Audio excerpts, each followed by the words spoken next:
Hardy fiber cement siding is proven to withstand water, pests, and fire better than wood-based siding. And it looks better while doing it. Hardy siding has been chosen for 10 million homes and counting. See the proof at jameshardy.com. Hey everyone, and welcome to Real Life Real Crime Daily for Wednesday, January 25th. I'm Jim Chapman. And I'm Woody Overton. And I'm Mike Agavino. Good morning, guys. Good morning, sir. How Good are you? morning, Mike. We doing okay today? We're doing great. Living large. A lot of crime going on in the world. Enough, enough crime out there for you always guys? have job security on this point, right? Yes, we will. Well, before we get into some of the incredible news stories that are out there, I want to circle back on stories we've been covering over the last few episodes. The first one I want to revisit is our 6-year-old Virginia boy who shot his teacher. Love. You guys remember Yes. that story? Okay, well, more's coming out about what was happening in the school prior to the day that he came in and shot the teacher, and pointing some fingers at administrators who may not have done everything that they should have done to protect the teacher and protect other students. To say the least. Yes. So the 6-year-old boy who shot his teacher had previously expressed hatred for another teacher whom he threatened. He wrote a note to that teacher. This was well before the shooting incident.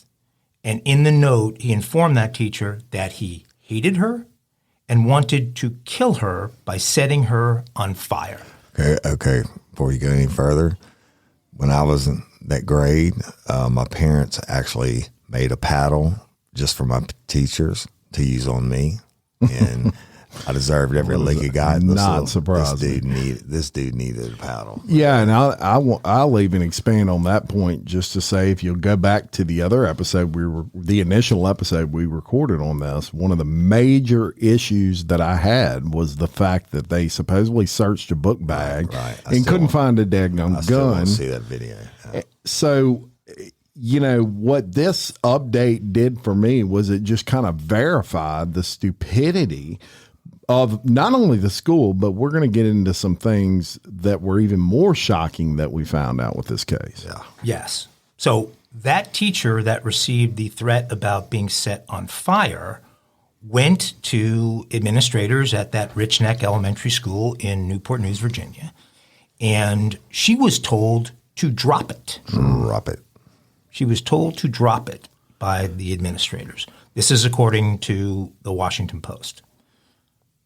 That is it's bad in so many ways. Yeah. I mean, Yes. So we know that sometime after this, he shot his first grade teacher, Abigail Zwerner. We've talked about Zwerner and her condition. And Zwerner repeatedly asked administrators for help with the boy, who was known to throw chairs in the classroom and other paddle. He should have paddled his ass when he threw a chair, and he would not have got this far. That doesn't happen anymore. I know it doesn't. This was probably what's wrong with it. Exactly. Well, so it's clear that school officials dismissed 2 separate accounts, 2 separate teachers about the disturbing behavior of this kid. Lawsuit. Now, and not only did they dismiss those accounts, there was even complaints. They would get on like Zoom and discuss, issues, and teachers would get in these chat sessions. And this particular child, and I want to preface this with, look, he's 6 years old. His brain is far from being developed. Right. And so I don't hold him wholly even responsible for what he did at 6 years old. We've all had 6-year-olds. Somebody should have corrected that. So, right. And, but it was common knowledge that this kid was a major behavior problem well before this incident took place. So my issue, goes back to the beginning. When you have a child with this many complaints about being a behavioral issue, and someone says he has a gun in his book sack, or we think he does, how do you miss the gun?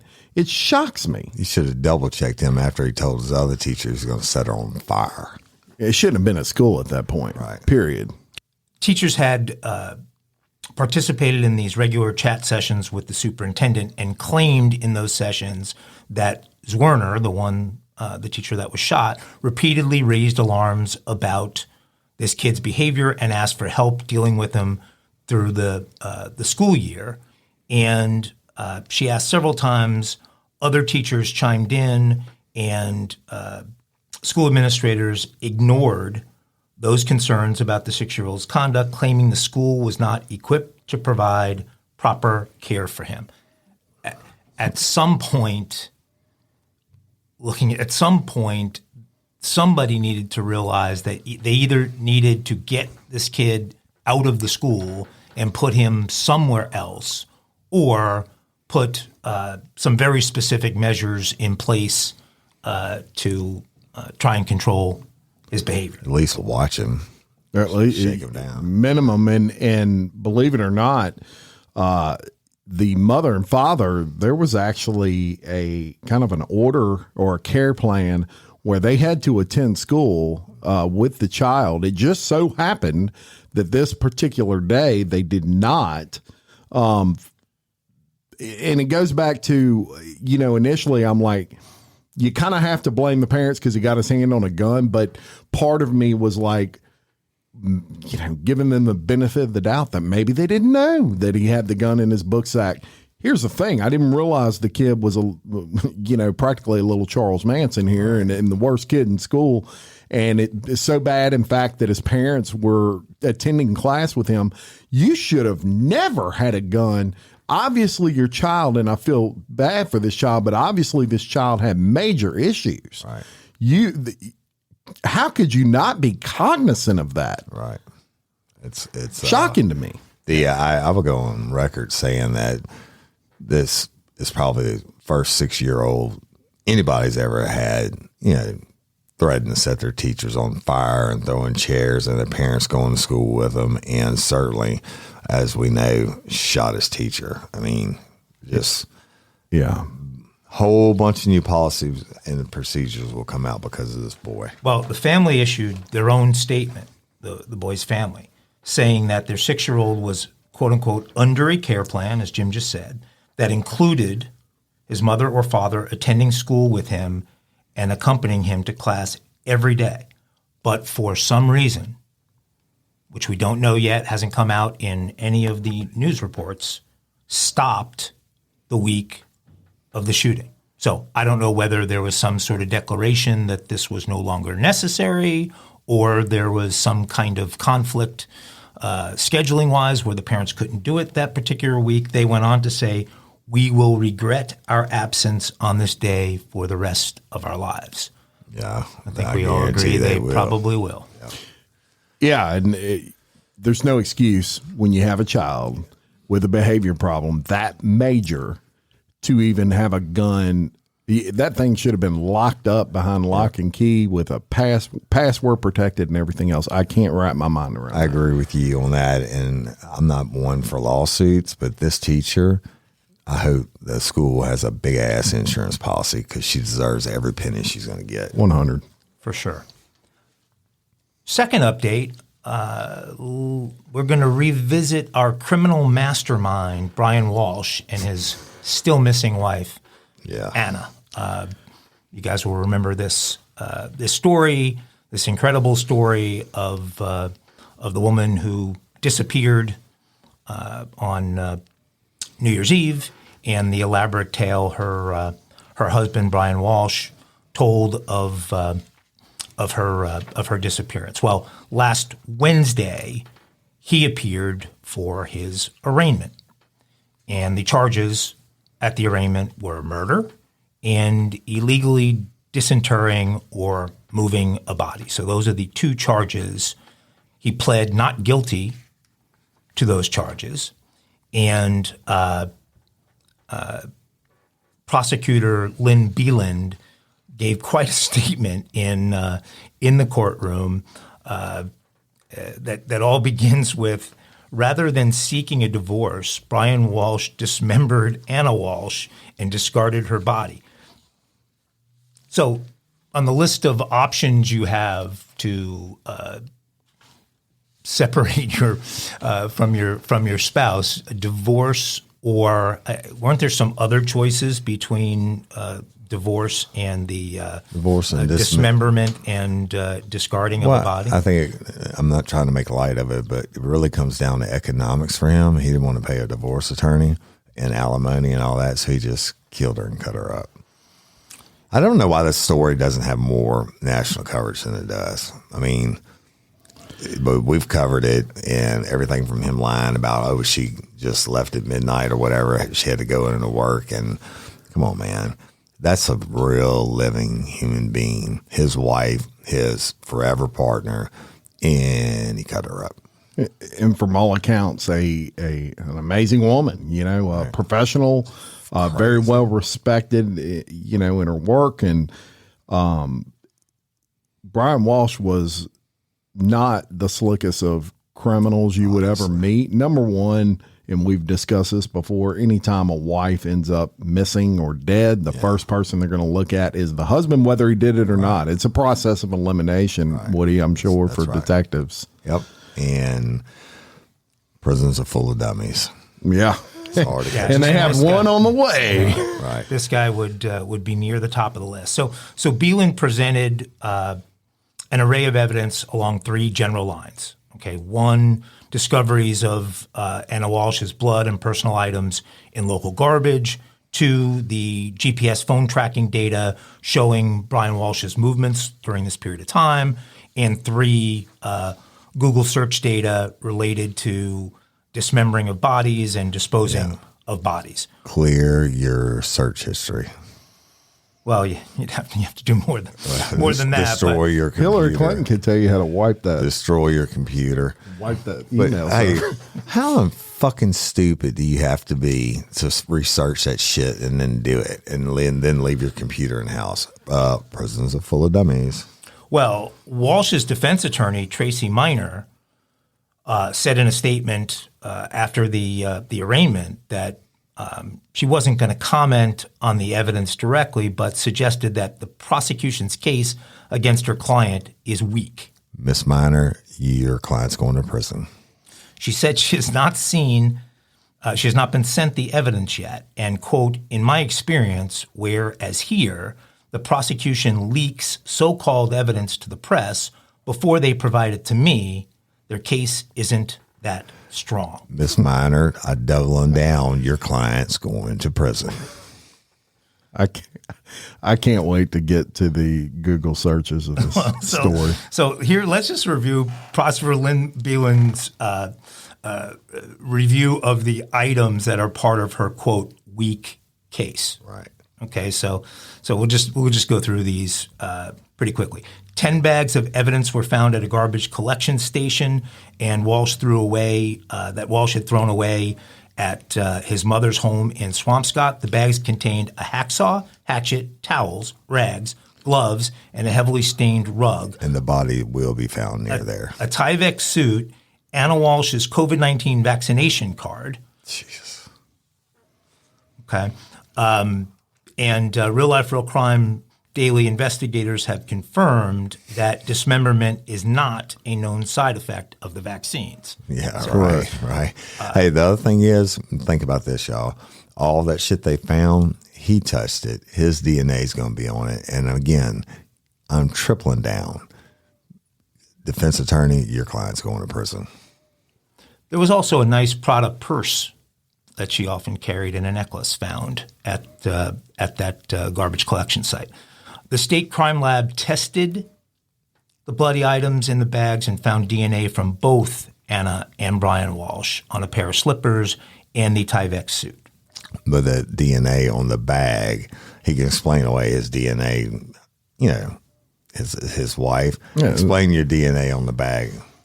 And I'm quadrupling down. Your client's going to prison. Well, if that makes you quadruple down, then I would like to ask his defense attorney if this would be something that would be bad for him, and that is the Google searches.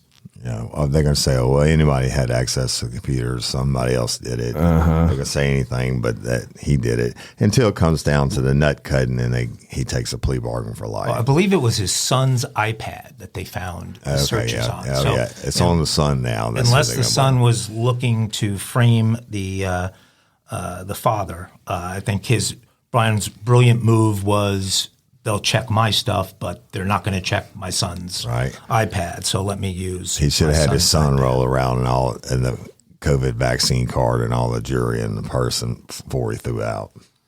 Some of these searches are pretty incredible. How long before a body starts to smell? What does formaldehyde do? How long does DNA last? Can identification be made on partial remains? Hey, this defense attorney might come up and say he can't even read. It gets worse. Dismemberment and the best ways to dispose of a body. Yes. I mean, you cannot make this stuff up. This is legit searches the day of and the day after she went disappearing. Yeah, after she was murdered by her husband. How to clean blood from a wooden floor. What happens when you put body parts in ammonia? I bet you they have wooden floors and not tile where you cut her up at. Is it better to put crime scene clothes away or wash them?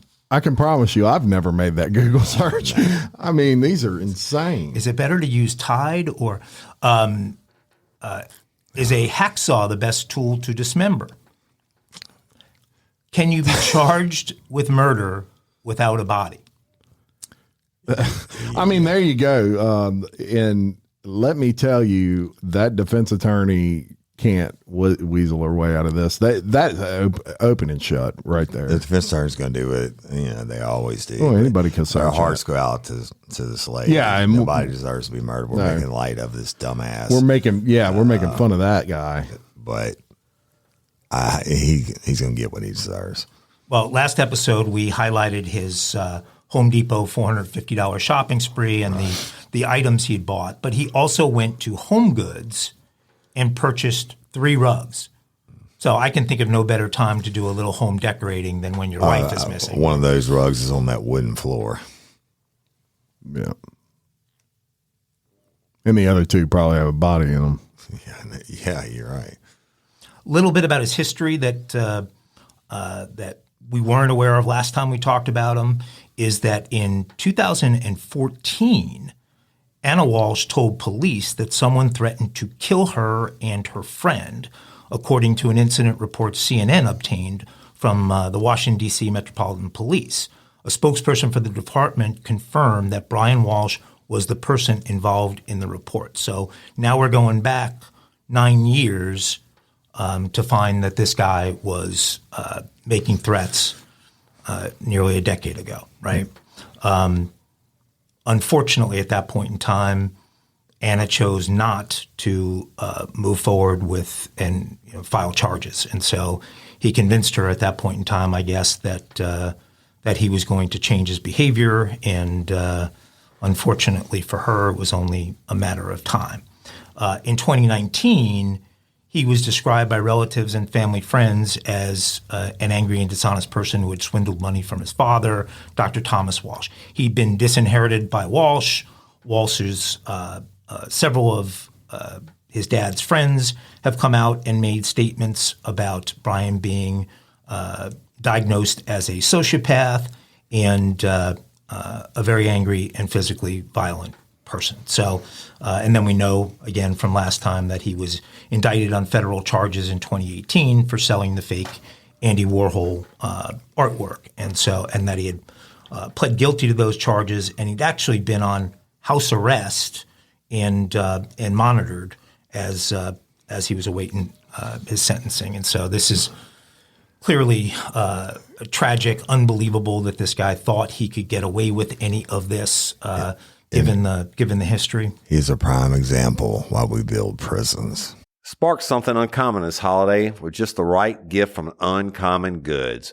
The busy holiday season is here, and Uncommon Goods makes it less stressful with incredible hand-picked gifts for everyone on your list, all in one spot. Gifts to spark joy, wonder, delight, and that's exactly what I wanted feeling. Hey, y'all, I ordered a super cool piece. It's a candle with a sculpture of LSU's Tiger Stadium on top of it. And each officially licensed laser cut wooden replica features up to 4 layers of detail, creating a bird's eye view of a specific football field, seating section, and more. And every label includes your stadium's name, the team's logo, and school location. And it has a coconut, soy, vegan wax infused with sandalwood smell that creates tailgates and touchdowns scent profile, reminiscent of game day. It's invigorating like fresh cut grass and nostalgic like smoke from a pre-game grill, and calming like the crisp autumn air of a new semester on campus. Y'all, I love it. I have it at the base of my TV, and I'm ready to watch the Tigers play on Saturday night, right? Uncommon Goods. Look, when you shop at Uncommon Goods, you're supporting artists and small independent businesses. And many of their handcrafted products are made in small batches. So shop now before they sell out this holiday season. Uncommon Goods looks for products that are high quality, unique, and often handmade or made in the U.S. They have the most meaningful, out of the ordinary gifts anywhere. They even have gifts you can personalize. From holiday hosts and hostess gifts to the coolest finds for kids, to hits for everyone from the book lovers to diehard sports fans. Uncommon Goods has something for everyone, not the same old selections you can just find anywhere. And with every purchase you make at Uncommon Goods, they give $1 to a nonprofit partner of your choice. They've donated more than $3 million to date. So to get 15% off your next gift, go to uncommongoods.com/RLRC. That's uncommongoods.com/RLRC for 15% off. Don't miss out on this limited time offer. Uncommon Goods, we're all out of the ordinary. Hey ladies, are you feeling overwhelmed by hormonal changes? Well, you're definitely not alone. There are more than 1,000 hormone disruptors living in our environment right now. It's in your food, your water, the air you breathe, the clothes you wear, your skincare products. They all mess with your hormones. Then there's the natural hormone changes your body goes through, premenopause, menopause. And while it's a natural process, it doesn't mean you have to suffer through it. The good news is you don't have to suffer through it anymore, because now you have Hormone Harmony, a formula made only with herbal ingredients that are shown to reduce hormonal symptoms in women of all ages. Hormone Harmony is not just a hormone support and supplement. It's become a phenomenon. Women can't stop talking about it on social media. A bottle of Hormone Harmony is sold every 24 seconds. And the biggest benefit? Well, my wife says it makes her feel like her own self again. And that's what women mention over and over in the reviews. And there are over 30,000 reviews for Hormone Harmony. And for a limited time, you can get 15% off your entire first order at happymammoth.com. Just use code RLRC at checkout. That's happymammoth.com and use code RLRC for 15% off today. That's happymammoth.com and use code RLRC. So moving on to some news stories. This one hits very close to home.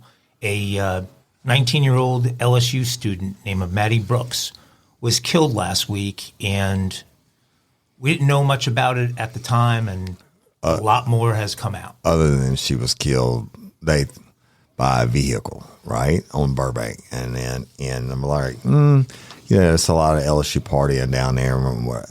What's going to come out on this is they were drinking at Tigerland. I had the first apartment right behind the 3 bars there, so I could stumble home every night. She ends up on Burbank, gets hit, and dies from her injuries. But now, as Paul Harvey would say, we're going to tell you the rest of the story. And I want to thank, look, as soon as this story broke yesterday, had a text come up from a listener named Lori Johnson who said, I hope y'all are going to be covering this. Best banker chick ever. Best banker chick ever. So thank you, Lori. And yes, we're all over it. They have arrested 4 people after an investigation into this student's death. And so we're going to get into all that. There was multiple people arrested. Sources said a 17-year-old was booked into the East Baton Rouge Parish Juvenile Detention Center on Sunday on account of third-degree rape.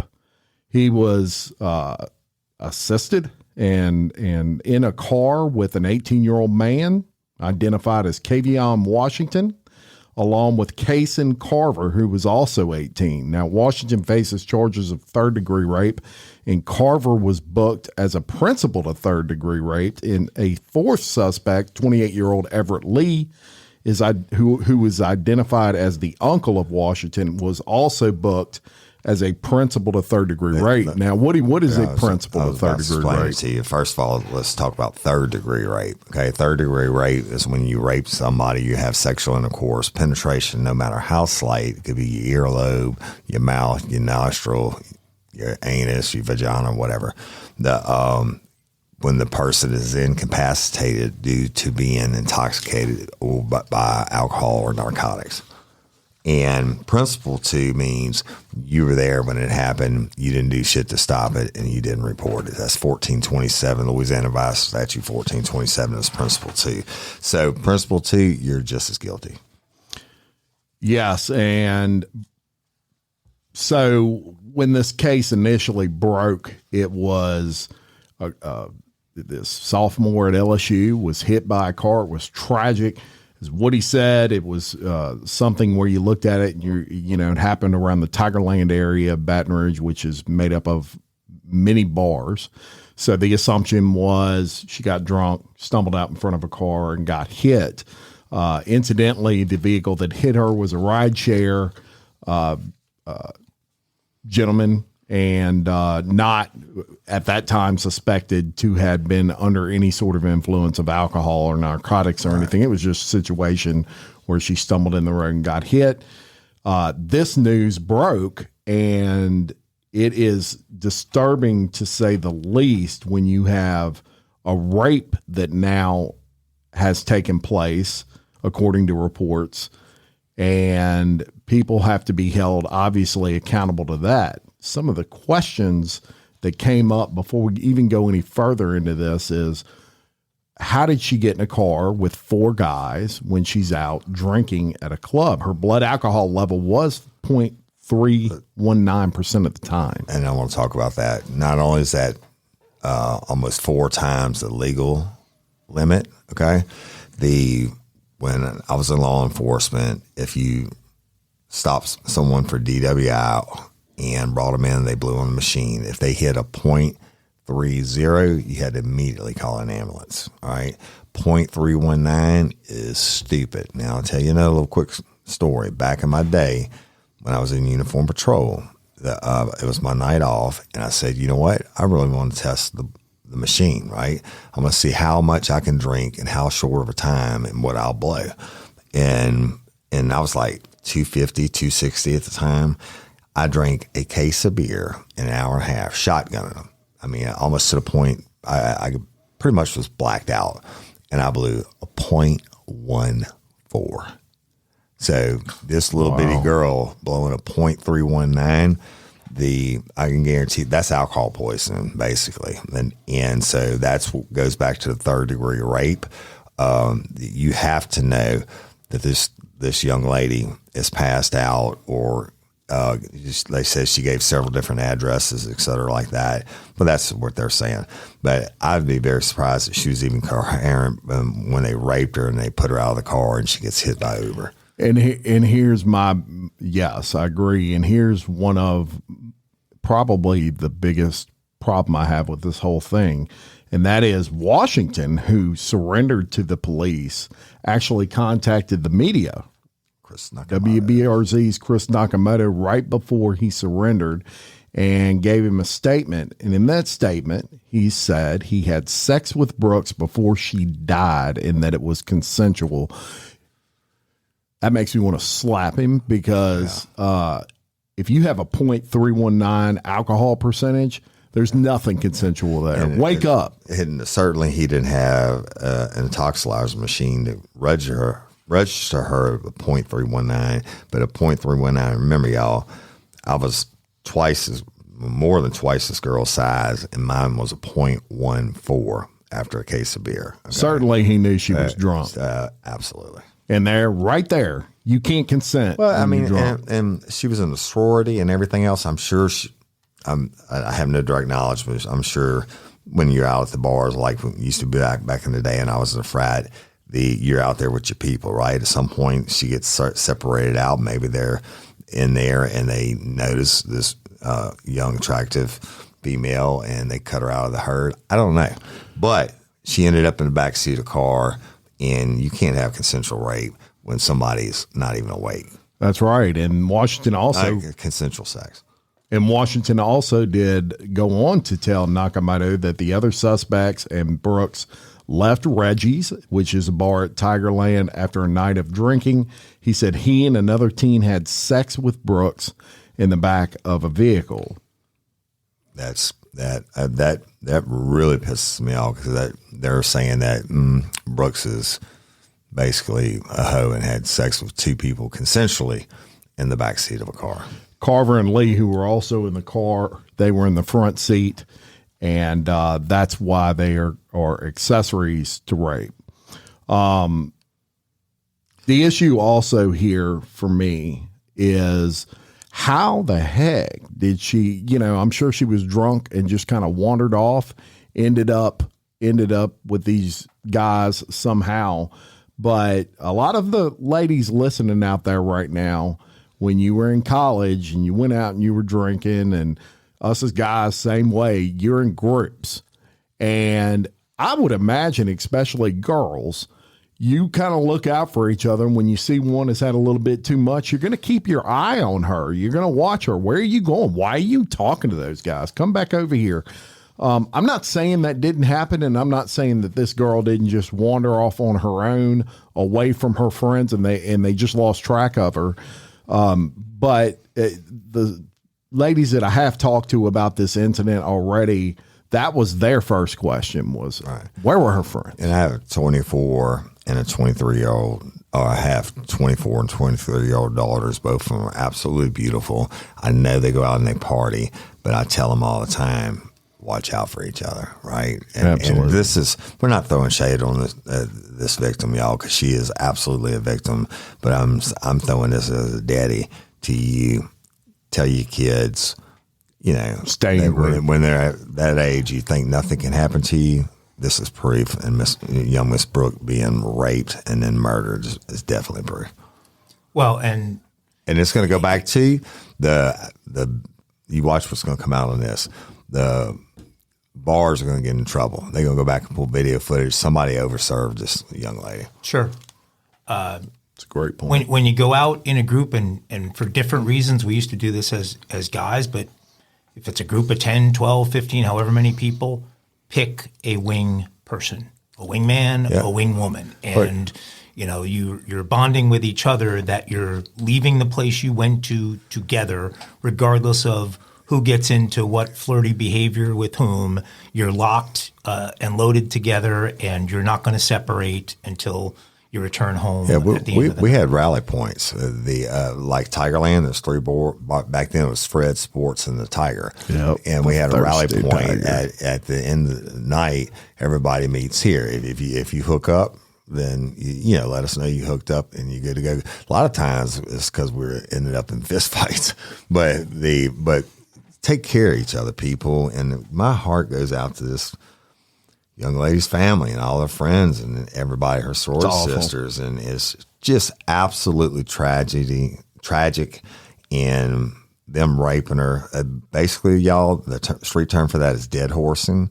When someone's so incapacitated that you have sex with them and they can't even refuse it. And the 2 assholes in the front that watched it, I would be very surprised with the phones nowadays if somebody didn't film it. Well, the NAACP is working with a prominent Baton Rouge attorney representing 2 of the suspects, saying there is a video that supposedly refutes the allegations that Brooks was raped. I promise y'all, I had not read that far.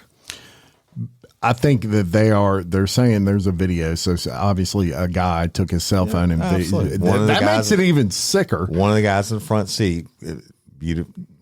Yeah, let me record young this. lady being raped. But you know what?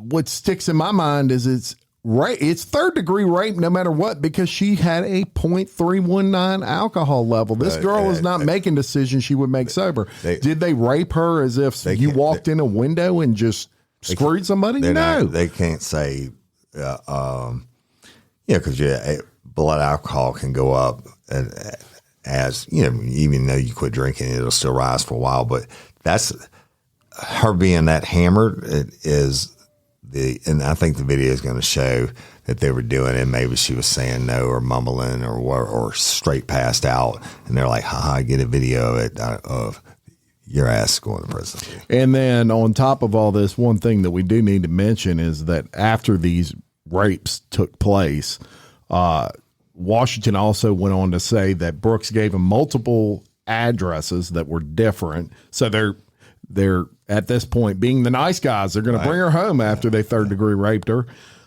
So she gave them multiple addresses. They were like, you don't live here. You don't live there. What's going on? So they just basically put her out of the car. Put her out of the car on Burbank, which is a major intersection in Baton Rouge. Right. And she gets hit by a driver of, a rideshare driver. Look, I'm just looking at this again. 19-year-old. Now, when I was 18, you could drink. 19-year-old now in the bars, 0.3 whatever. It's tragedy all the way around. Yeah. And one was 17 and two of them were 18. Yes, and the other side. So the 17-year-old, 4 people in a bar drinking that are underage. I bet you money, especially 17-year-old was the one who partook in the rape. He's going to get charged as an adult. Hiller Moore is going to hammer his ass, or DA, who's a good guy. Woody, question on the statute that applies here. Mm-hmm. Is it the third degree rape comes in at any point the person is above the legal? It doesn't have to be legal drinking amount or whatever. If you're incapacitated, like somebody gave you a roofie or you're too drunk, it comes into play when you can't defend yourself, basically. And even if you're saying no, but you can't move your arms, or if you're passed out, dead horse. Anytime those parameters are in place, third degree rape. So it's subjective. Yeah. But guess what? They got a video. In 0.319, even if she looks like she was functioning properly, the law states in Louisiana that it is a point. What is it? 0.10? 0.08 now. 0.08 is considered legally drunk. So the law states that if you're 0.08, you're not able to make correct decisions. Your motor skills are slowed. All of those sorts of things. 0.319 is clearly drunk. Your decision making is altered. Louisiana was the last state in the union to change from 0.10 to 0.08, and because they were making, at my time, Louisiana was making more money off of alcohol sales taxes to people between the ages of 18 and 21 than they were losing from the federal government cutting their highway funds and stuff because they didn't do it. But ultimately, they gave in and did it. But it doesn't matter. Even though they can get into bar rooms now, they're supposed to have the stamps or whatever where they can't drink. Well, we know everybody can get around that. But how do you get around it that much? Well, but you can remember I drank a case beer 0.14 and I was more than twice our size. You can kind of see what's coming here, though. This is subjective, and you have attorneys working with the accused that say there is a video that refutes the allegations that she was raped. So that's what we're looking at here as we go forward, is the presentation of video evidence that will supposedly support the position that she was aware of what was going on, and otherwise that video wouldn't exist, right? If they were taking video and the video clearly showed that she was incapacitated and everything else, then that video gets deleted and destroyed and everything else. So I think we're going to see at least an attempt to present that she was aware of what was going on. What that video is going to show is that she was not fighting them, and maybe she wanted the sex.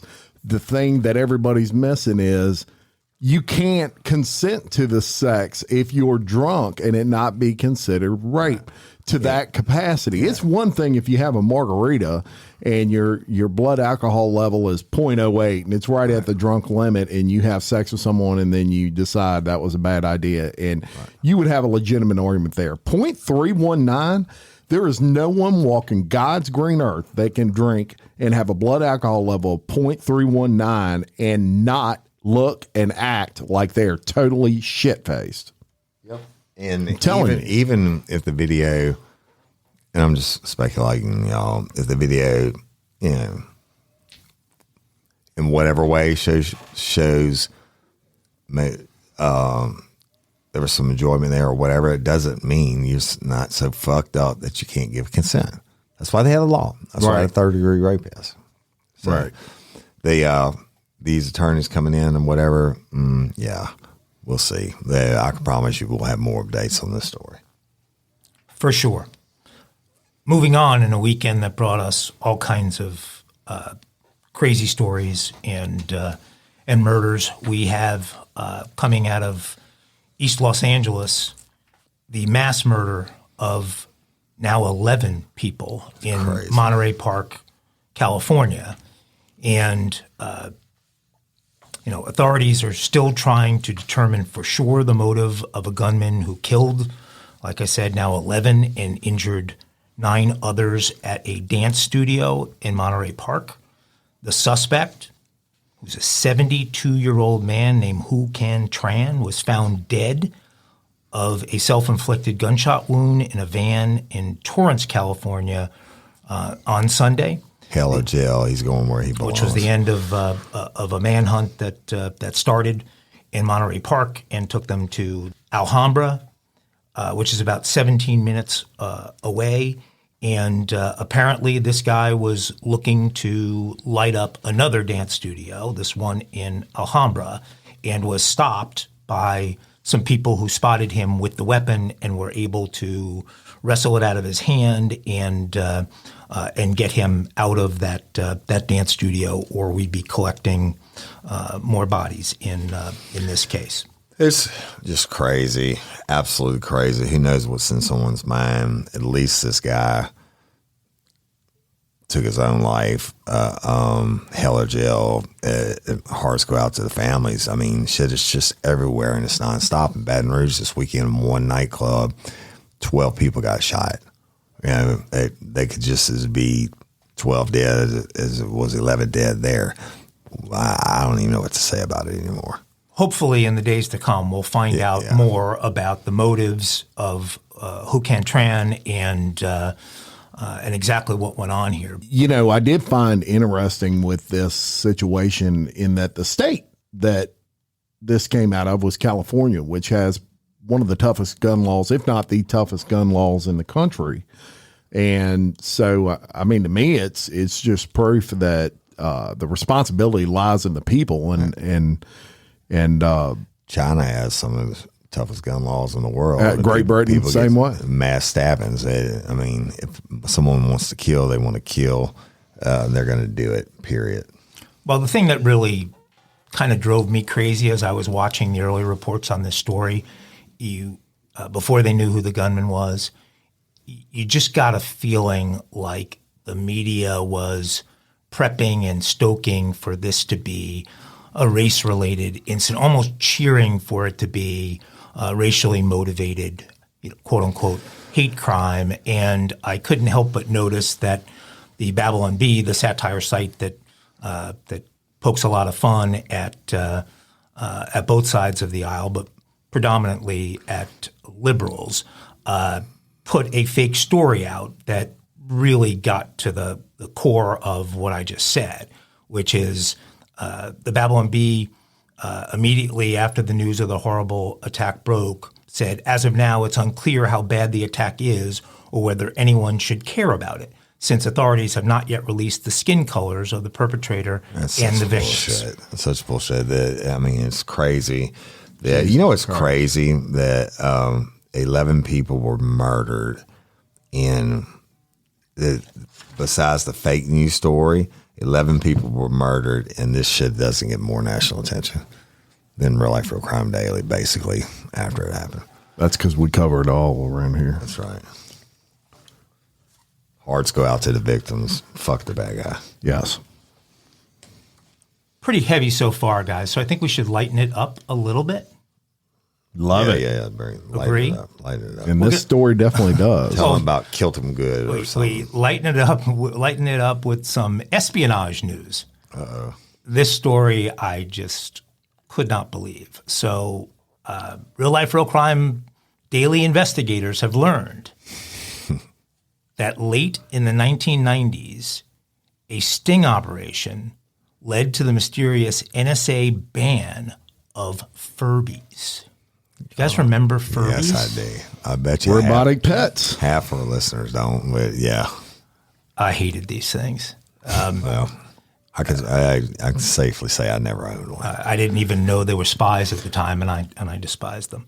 But I did not know that the NSA had once banned them. You heard that It's correctly. the National Security Agency, y'all.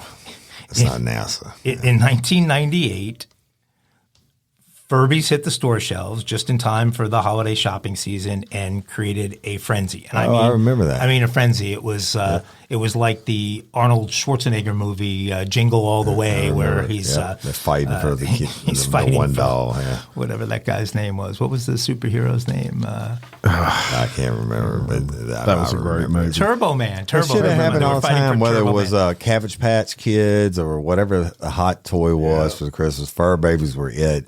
I thought they were stupid then. I think they're stupid now, but this story is even stupider. I think Furby was the inspiration for Turbo Man and that movie. But Furby was a first of its kind robotic pet, rumored to be part hamster and part owl. Furby greeted children and sang to them in Furbish, Hamster up now. an entirely made up language, or so we were led to believe. Furby could be started by loud noises. He responded to petting. He danced when he or she was supposedly happy, just like a real animal might. Sounds like my wife. But the most innovative and suspicious feature was that Furby could supposedly learn English. So these things supposedly learned how to speak. They learned a language the more you interacted with them. Did they know how to say Takira? We'll get to that one too. So this learning ability of the Furby is what created this whirlwind of conspiracies that included the idea that Furby was actually an international spy. Yeah. That's wonderful. And this is 1998, y'all, This is where before. all this stuff technology moved leaps and bounds between about 1992 and 2005. This was before Alexa was listening to Yeah. We took 30 years steps in technology in like 4 years. We Actually- went from floppy disk to, complete internet in like 3 years. It's a little known fact that the technology for Furby actually came off the spaceship that crashed in Area 51. And I'm sorry, in Roswell, Mexico. You're right. This turned out not to be an early version of AI. What turned out was Furby contained a technology unknown before its launch, and that's aliens. that's what concerned the NSA and why they stepped in and banned the toys from NSA premises, from the Pentagon, and from other government installations. Because some spy stole it from Area 51. They believed the robots had integrated listening capabilities that would allow them to listen in on sensitive topics and later replay classified conversations. Because a lot of people bought the AI thing. A lot of people in the Pentagon had their Furbies in their office, right? Or NSA, National Security Agency. I got a Furby. So the manufacturers of Furby which was a company, I don't know if they're still around, called Tiger Electronics, refuted the ban, claiming that, quote, Furby was not a spy. Eventually, they revealed that the toys were pre-programmed with about 200 words. I got a Furby. So pre-programmed with 200 words, meaning they didn't actually learn anything, that they would slowly unveil this vocabulary of 200 words the longer a child interacted with it. So meanwhile, the outlandish Furby fears, including the belief that it could launch a space shuttle, didn't slow its popularity. There were more than 40 million Furbies sold in the first 3 years. Right. In 1978, I had a Millennium Falcon. I did too. Did I had you? with The original? with the trap floor. I Me did too. the big one. Yeah, that was the freaking awesome. I didn't even have the men that went in it, but I had it. But And back then, it wasn't no spy stuff going on. Furby. I got a Furby. I think that's just a victim of I'm going home. massive step in technology, and people just were freaked When I out. leave the studio today, I'm going home and tell my wife I got a Furby. That's right. So not only do you learn about crime on this show, you learn about how Furbies Can we get a contribute Furby to that. and get it to say Takira? Well, what I don't know if that's one of the 200 words. Hey, but it should have been. it should have been. But I think I'm gonna check later today to see if there are any You know what? available on eBay. I was about to say I'm about to buy me one. Yeah, of no, these things. I think there got to be some out there still. So let's check on eBay later. Hey, y'all, let me tell you about Gobble. All Gobble meal kits are pre-prepped. That means less work for you and less waste in your kitchen. Their meal kits include everything you need so you can save time at the store or just skip that trip entirely. I got the box in and I had 3 different meals. I had a Kung Pao chicken, crispy fish tacos, and a beef bourguignon, however you say it. But let me tell you about the classic beef bourguignon. Look, it came with beef pot roast and a beef broth concentrate, red wine demi-glaze, cremini mushrooms, cipollone onions, mashed potatoes, baby carrots, and rosemary thyme butter. It was so easy to make. Literally like 15 minutes it took Cindy. And let me tell you something. And all the dishes were fire, but this thing was like a taste explosion in my mouth. It's just unreal. We've got to spend more time together and more time doing the things we love because everything came in this one single box right to my door. So see what a difference Gobble will make for your household. Right now, they're offering my listeners a fantastic limited time deal. You get $120 off across 4 boxes plus free shipping and free cookies. And let me tell you, those cookies, I ate one that was sin baked and it was delicious. Go to gobble.com/real life. That's GOBBLE.com/real life for $120 off your first 4 boxes. This offer is not available on the home site, so don't miss out. This is genius. It's taste explosions in your mouth like you never had. All right, next subject. Moving right along. Got a Furby. Everybody's like WTF on the Furby. Yeah. So next subject is a revisit of a story that broke in 2021 and was one of the bigger stories of the year of 2021, and that was the accidental shooting on set of cinematographer Helena Hutchins. I got to interrupt. This is, I mean, it's horrible this person died, but the fact that this is one of the biggest stories of the year disturbs me. But go ahead. That's my personal opinion. I know I fucked you up. Pretty major. Yeah, I know, right? But that's still my opinion. Because they played it over and over and over again. I'm sorry, go ahead. Any story that involves a Hollywood personality is going to blow up to 20 times the exposure it should get. But for those of you who don't remember the case, this is on the set of the film Rust, which is a Western. The set was in Santa Fe, New Mexico, and the scene that was being filmed was one that required a gun to be in Alec Baldwin's hand. Alec Baldwin was supposedly told, and actually I don't think this is supposedly, I think this has been verified in a number of different ways, that the gun was a quote-unquote cold gun. Woody, Yeah, it means it can have blanks in it, but it won't shoot out a projectile which can kill someone. Baldwin would later deny that he pulled the trigger on the cold gun while pointing it in the direction of Hutchins, something that everyone that has looked at the case, including the FBI, has said is impossible, that he absolutely pulled the trigger, even though he denied ever pulling the trigger. But And I just want to interrupt right there real quick because I want to explain that. That's important. He can totally believe that he didn't pull that trigger, because when you shoot someone and you kill them and you're in that much shock, believe me, you shut down. And so, I'm not defending Alec Baldwin here in this situation, but I can tell you from studying the effects on the body after you go into a major shock, in his mind, he may actually never remember pulling that trigger. He may think, holy shit, the gun just went off.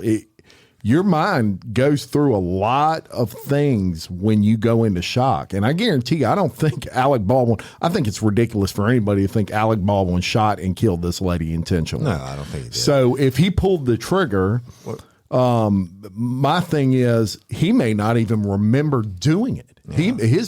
He may have mentally blocked that. I would want to know how many movies Alec Baldwin's been on before where someone hands him what their term cold gun, which means you're safe to do whatever you want to it. So I mean, obviously the scene if it had intent, supposed blanks in it or whatever, the scene was going to be a shooting scene. So him saying he didn't pull it, whatever. I mean, the cold gun.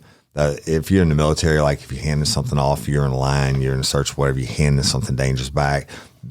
When the person you're handing to, they say mine, right? That's a code word. Mine means I've got control of this, whatever it is. Them handing it, saying cold gun, that means you're safe. And an armorer who is hired by all films to kind of control all those things. In this case, it was Gutierrez Reed, was the person responsible for checking all of that ahead of time. So I'm with you, Woody. If I'm an actor and you hand me a gun and you say cold gun, my thought process is you've done everything to investigate and make sure this is safe. And you're the expert. And I've been handed a gun and told cold gun, in his case, countless amount of times in my career. Never have I shot anyone. Right. Here's the problem with that, though. He's an actor, but he's also the producer of the film. So he has a different responsibility than he would have if he was just acting. I don't see that as a problem, because you took your responsibility. You hired the expert. The expert has a job to do. They didn't do it. Had a fake resume and you didn't do due diligence on searching them or something. As a producer, you could be, have more responsibility, but it wouldn't matter if this was a well-known company. If this person handed it to another producer and it wasn't even on the set and they pulled the trigger and they said cold gun. I mean, that's their term, meaning weapon is safe to do whatever you want to do with it.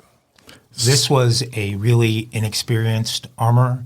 This was only the second film she had played, had that responsibility for, and the film was under a lot of pressure economically to get made efficiently. Get what you efficiently. Pay for. Get what you pay for. Well, that's the point. Right. And so, if you are the producer of the film, you have a certain responsibility. If you've hired somebody who is incompetent in the role, I can assure you, the producer of the film is not vetting their armor.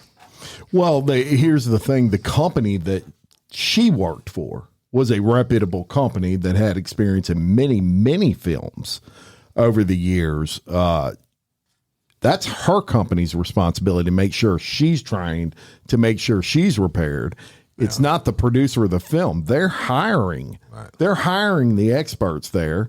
This company that she worked for didn't just start up yesterday. They had done many films involving guns. As a matter of fact, they specialized in only guns and armors and those sorts of people. So they send her out there after only 2 prior experiences, maybe without someone shadowing her or whatever the case may be. I still go back to you certainly cannot blame the actor or the producer, in this case he was both, when they took all the steps they needed to take. They hired a reputable company. The reputable company put someone on the scene that was not capable of doing her job. If you took this out of the criminal realm and just stuck it in the civil realm, when the civil realm is much lighter in finding someone at fault, they're not finding Alec Baldwin at fault. No, look, I think in no world did he shoot this girl with any intention. Well, I don't think that's under dispute. I don't think intent is part of what is going on here. So the reason we're talking about this story from 2021 is that it is back in the news because on Thursday, New Mexico First Judicial District Attorney Mary Carmack Altwies released a press statement saying that her office plans to charge both Baldwin and set armorer Hannah Gutierrez Reed with 2 counts of involuntary manslaughter in the commission of a lawful act. That charge includes a firearm enhancement, which makes the crime punishable by a mandatory 5 years in jail. Let me say something on that before we go any further.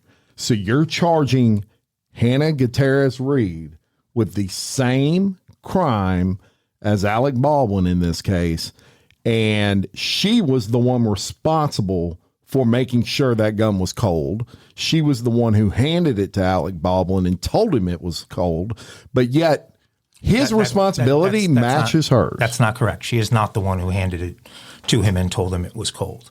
So let me give you a little bit more information. Altwies made the announcement before formally charging the pair, saying the charges would come before the end of the month. Delaying the charges could be a legal strategy, experts say, in an attempt to force a plea deal, right? But prosecutors have already made one such deal with Assistant Director David Halls. Halls agreed to the plea deal to one charge of negligent use of a deadly weapon and will receive just 6 months probation. He is the one who handed the gun to Baldwin and told him that it was a cold gun. So the person who handed the gun to Baldwin, telling him it was a cold gun, has already pled guilty and will receive 6 months probation. So if I'm hearing this correctly, Gutierrez must have gave it to the assistant director and said, "Here, it's a cold gun." Then he takes it and he gives it to Alec Baldwin. He said, "Here, it's a cold gun." So I can see that. I can see, and I agree that he definitely played a huge role in that as far as negligence is concerned. Although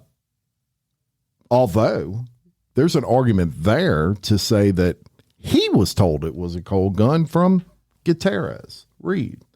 And so to me, it seems like almost we've got to hold some people accountable, and Alec Baldwin is at the end of that chain. And at the end of the day, they're wanting to hold him as accountable to the person whose job it was to make that. It's ridiculous to me. Yeah. It's not his job. It was not his job. And I'm no huge fan of him politically, but this could have happened to anybody. You could have handed this to Ronald Reagan and he'd have shot and killed someone. Had it been on something. Nobody would have checked that before this. What actor is going to say, let me dry fire it somewhere first?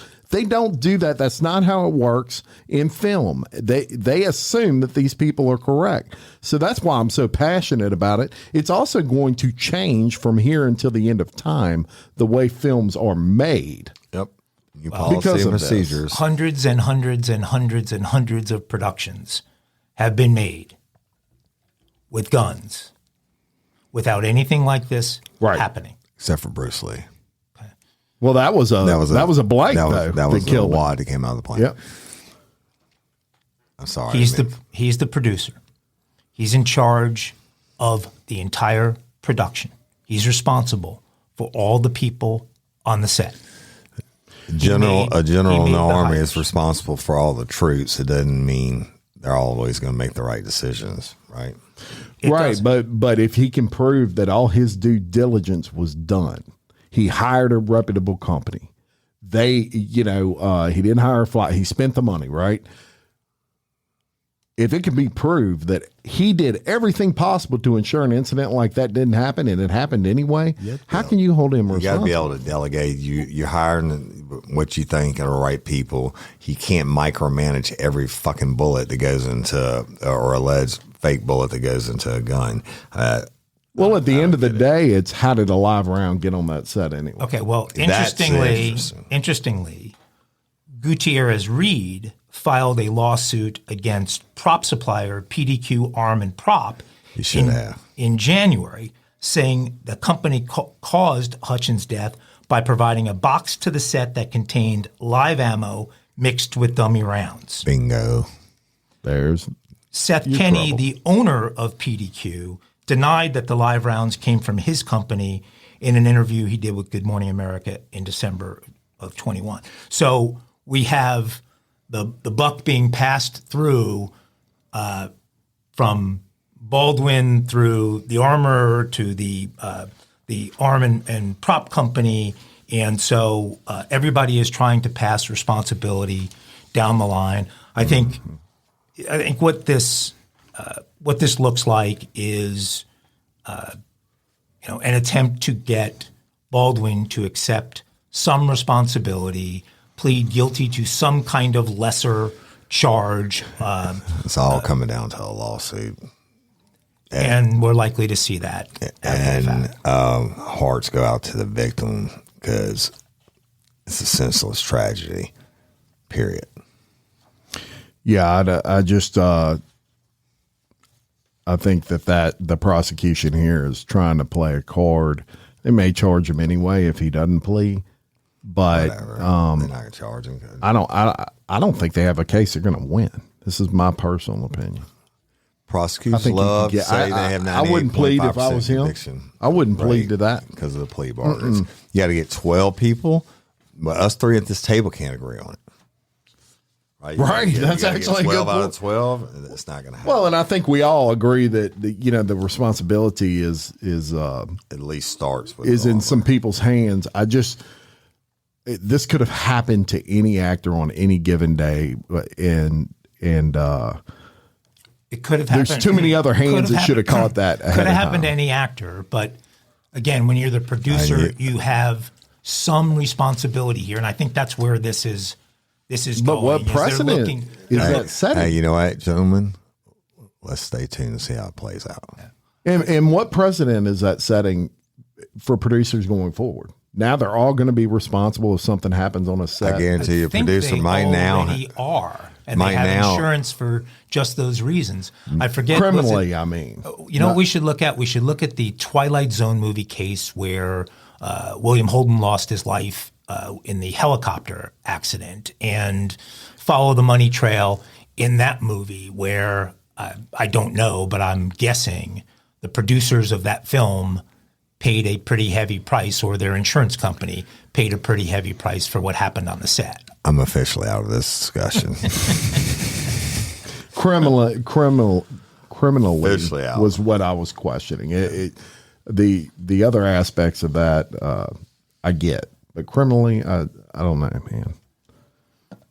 Well, look, if he'd have stuck at The Hunt for Red October and never made Working Girl or some God, other films, I vote against. I might support him a little bit more. And if Hunt his for Red wife October is great. would stop Tom speaking Clancy. with that fake accent, that would help as well. Y'all, so one thing we're going to be doing every now and again when you listen to these Real Life, Real Crime daily shows is we're going to tell you on this day.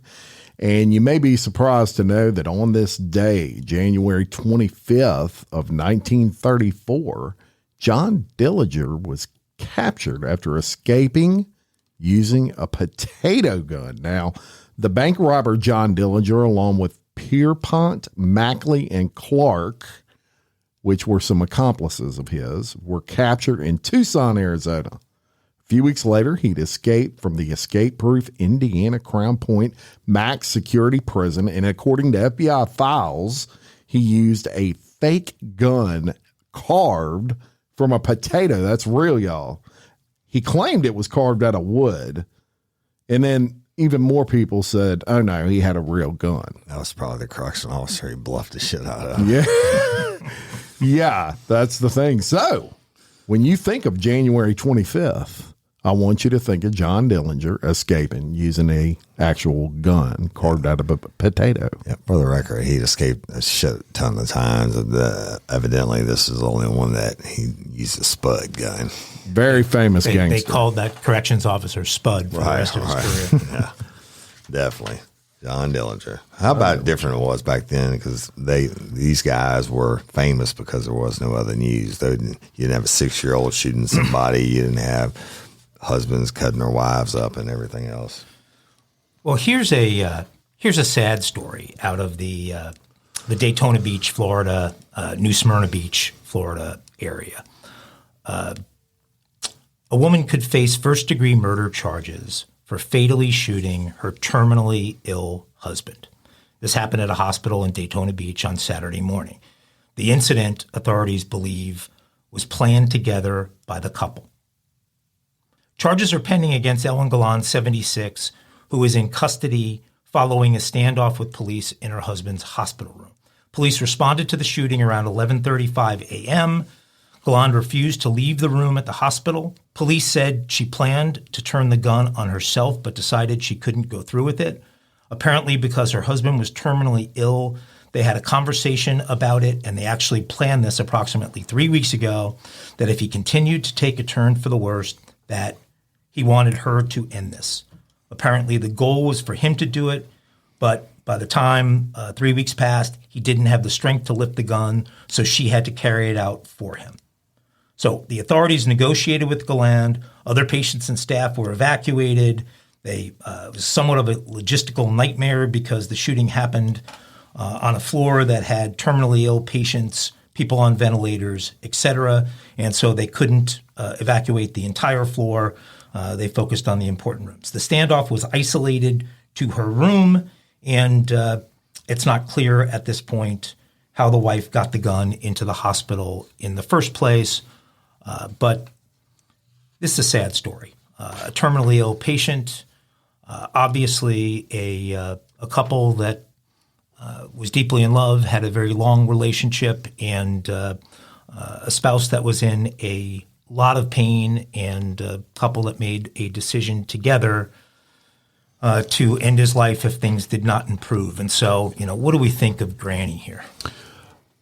That's and this is actually a really good, hard question to answer. And it's I've seen people with Alzheimer's, and that's touched my family personally in a very, very close way.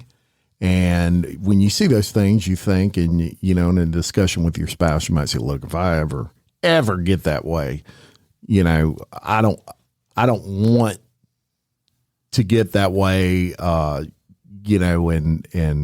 I'm just going to drive off a cliff or something like that." You have those conversations. I don't want to be. Look, as you age, your biggest fear becomes becoming a burden to your children or to your loved ones, and whether your children or friends or whatever. So tough. Yeah. I don't know what to say about it, other than if you ever find Woody Overton like that, you better call a homicide detective, because I'm not partaking in my own suicide by my wife or anybody else. Yeah. I mean, maybe she could have smothered him or gave him some dope or something. I don't know. The gunshot just seems kind of harsh. I hate it. It's sad. I hate that they're in that situation, and I'm sure she probably won't live. Well, here's the thing. A lot of people don't realize. So you can put a DNR, a do not resuscitate order in a will, and that will instruct doctors not to put you on a ventilator or some other allow you to be in a coma for an extended period of time, and and that will address a certain kind of situation. A lot of countries around the earth, Canada to our north specifically, euthanasia is legal, and it is a very significant percentage of the deaths in Canada for people over the age of 65 is euthanasia. And so Dr. Dvorak, Yeah, that's a good example. At this point in time, when you think about a lot of the laws that have changed in this country over time, when you think about the burdens of continuing healthcare costs in families in situations like this that certainly know that the person that is in the coma or in a vegetated state is what their wishes would be. I think it's something we're going to see change over time. Yeah, it's just really tough, and I don't know. This is a subject a lot of times where I'll just comment, and I don't know what I would do. I don't know. That's a decision that those people made, and it's just a sad story, and I'm very sad. Yeah, it's tough. Way to end it on a we got a little bit more because I was like, Mike, you just suppressed everybody in prayers the freaking world. Everybody's crying now. But it's okay, y'all, because now. Well, I don't want everybody to be depressed because I think there's a love story in there. There is, if you'll find the love story. There is, and that's they went out together.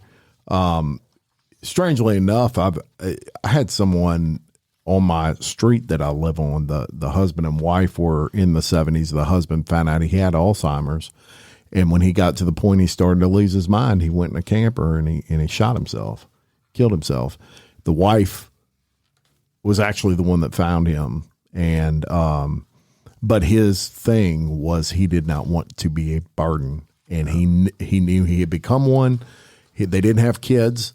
So the burden falls all on his wife, who was his age, and he didn't think she could handle it. And flip side of the coin, a judge, I won't say a name, been married over 50-something years, had the dementia and Alzheimer, and part of that's paranoia. And his wife came home from Walmart one day, and he shot and killed her as an intruder because he didn't recognize her. Awful. Yeah. Awful. Now I'm really fucking depressed. To wrap things up on this episode, we're going to issue our first set of corrections and retractions, which is a short set of corrections and retractions. We're going to do this from time to time because I always butcher shit. So. Well, in this particular case, I have been charged as the butcher, and actually they charged Jim a little bit too, but. We're happy to receive your I cards was and going letters. off Mike's pronunciation. Please Thank keep you. those cards and letters coming. Yeah, we don't mind. But this week, I would like to apologize and address my pronunciation, my incorrect pronunciation of the word that describes restaurants that specialize in tacos and other Mexican favorites that I have been referring to as taquerias, when in fact they are taquerias. Wait, it's so hard on this. Taquerias. Taqueria. That's it, right? Taqueria? Yeah. No, I believe it was Taco Vigilante who sent in that comment. You're probably right. You're probably right. Not happy about Send us that's Taco he had Vigilante. some complaints about Woody's description of his truck as well. Right. So. Hey, I'm going to Barrett Jackson and get that motherfucker. Mutts cuts. Yeah. Butt cut. I got worms. I think it's about time we wrap it up, fellas. We got to wrap it up. But hey, we love and appreciate each and every one of y'all. Thank you for listening and liking and sharing. We're sorry we missed Monday's episode. Shit happened.